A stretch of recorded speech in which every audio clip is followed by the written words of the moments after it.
माला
शंकर प्रवर्तिनी देवै सदा वंदिता श्यामा सरस्वती भगवती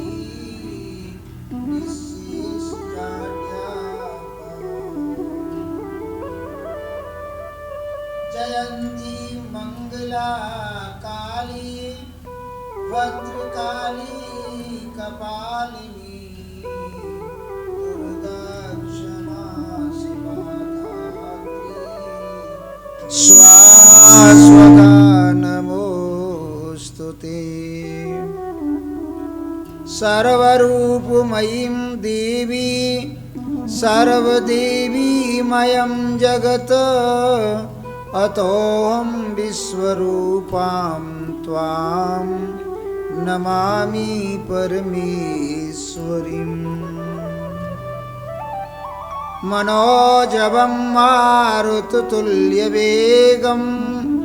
जितेन्द्रियं बुद्धिमतां वरिष्ठं वातात्मजं वानरयोथमुख्यं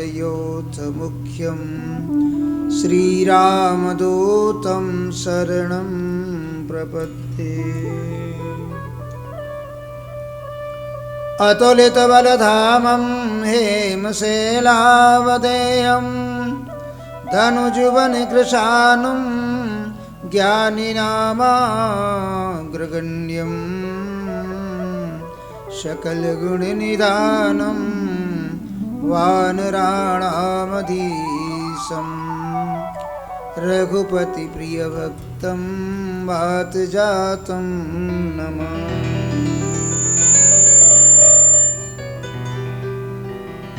गुरु ब्रह्मा गुरु विष्णु गुरुदेव महेश्वर गुरु साक्षात् परं ब्रह्म तस्मै श्री गुरुवे नमः।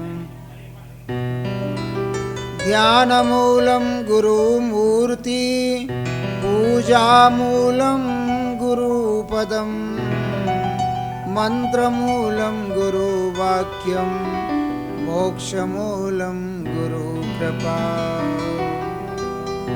गुरुदेवो गुरुधर्मो गुरुनिष्ठा परं तप गुरुपरतरं नास्ति नास्ति तत्त्वं परं तप।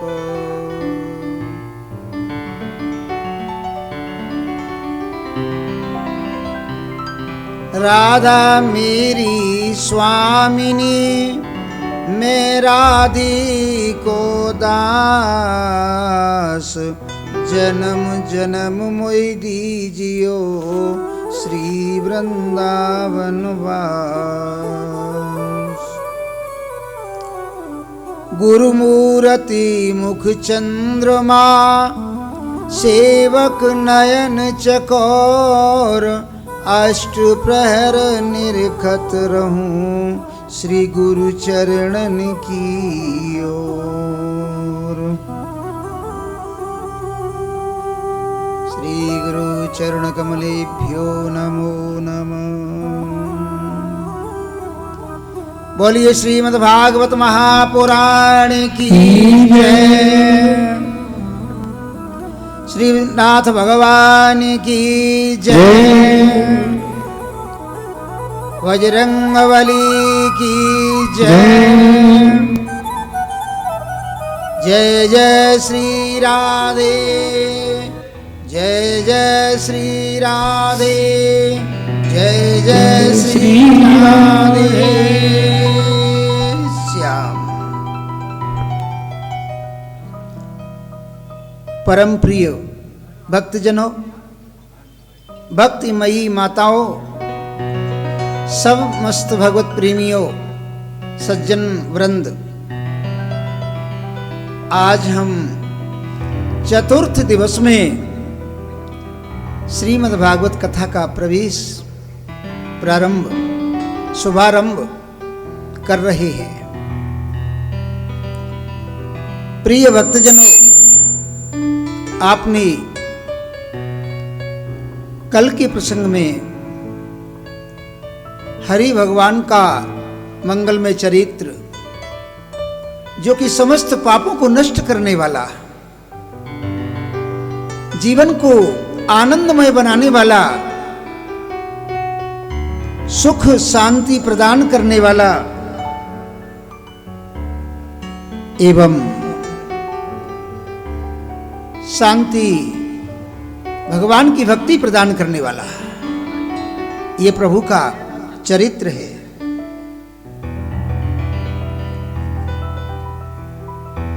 ये भगवत चरित्र बड़े ही भाग्य से प्राप्त होता है। भगवान की कथा करोड़ों जन्म के पुण्य उदय हो जाते हैं, तब यह भगवत चरित्र श्रवण करने के लिए प्राप्त होता है।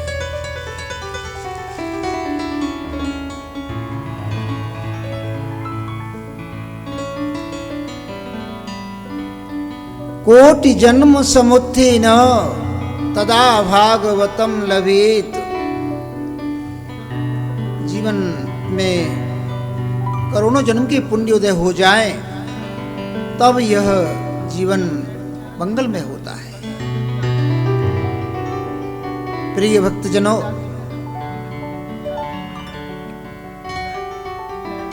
आपने भगवत चरित्र आनंद पूर्वक श्रवण किया। श्री सुखदेव जी महाराज कहते हैं, हे राजन परीक्षित, यह जीवन भगवान की स्मरण में, भगवान के चिंतन में जितना समय निकल जाएगा, वही हमारा जीवन कृतार्थ है, वही धन्य है। राजा रोहगढ़ जी के लिए जड़ भरत जी ने कितना अच्छा ज्ञान दिया था, और रघुगढ़ जी के लिए भगवत भक्ति, उपदेश, ज्ञान मार्ग दिया। राजा रघुगढ़ भी भगवान की भक्ति करने लगे। कर्मणा कर्म निर्हारो न यात्यन्तिके इष्यति।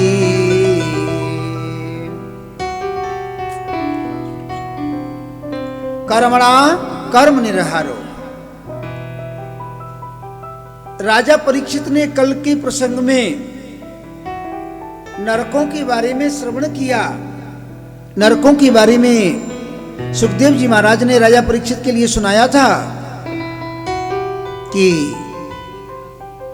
इंसान जैसा कर्म करता है उसे सुख दुख की प्राप्ति होती है। राजा परीक्षित ने कहा कि महाराज, यदि अनजान में अज्ञान में कोई पाप कर्म हो जाए तो नरक से हमें मुक्ति मिल जाए, इसके लिए हमें क्या करना चाहिए? कर्मणा कर्म निरहारो न यत्यंतिकम इष्यति।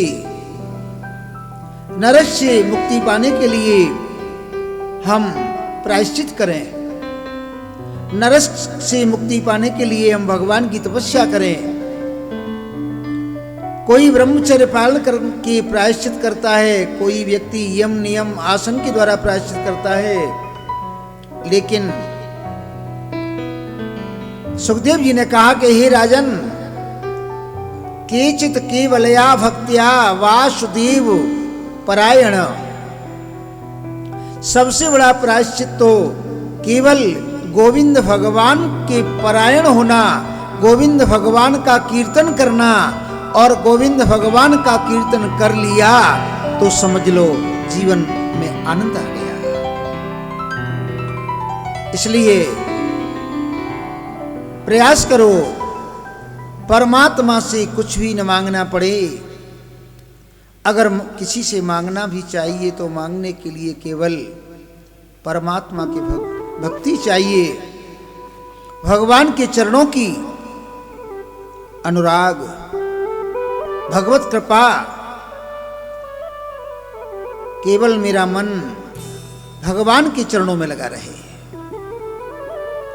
और गोविंद भगवान के सामने झोली फैला दो। भगवान से निवेदन करो, क्या? सकृन् मनो कृष्ण पदारविन्दयो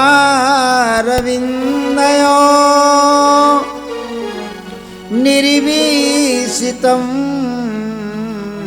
तद्गुण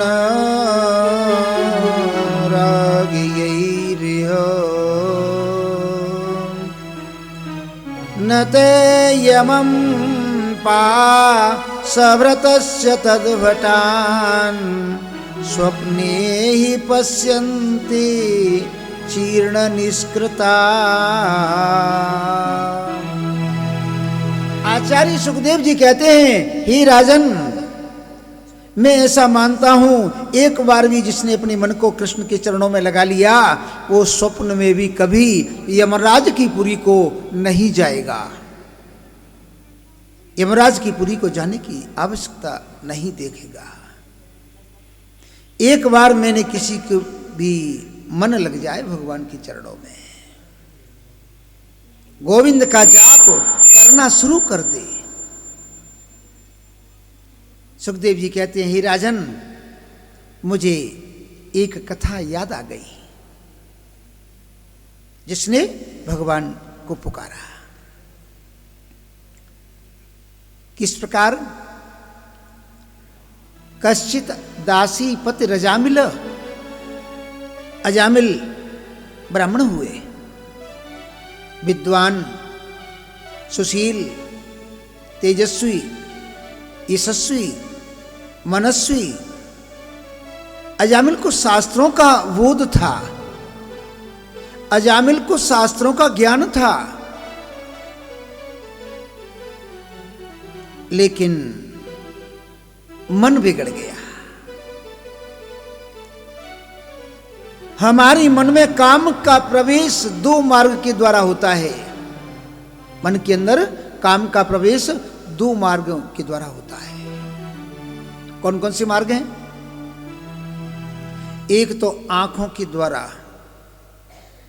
नेत्रों ने किसी सुंदर वस्तु को देख लिया तो मन चाहता है कि मुझे प्राप्त हो।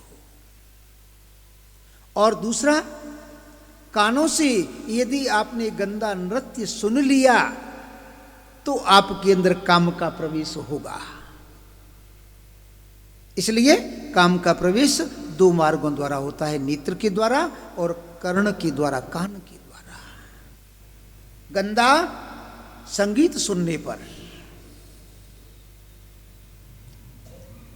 आंखों से यदि हम कोई गंदा चित्र देखेंगे तो वो देखने से हमारे अंदर प्रवेश कम का होगा, और कानों से यदि हम गंदा नृत्य संगीत सुनेंगे तो फिर हमारे अंदर वह काम का प्रवेश होगा। और जिसने कान पर काबू पा लिया, जिसने नेत्रों पर काबू पा लिया,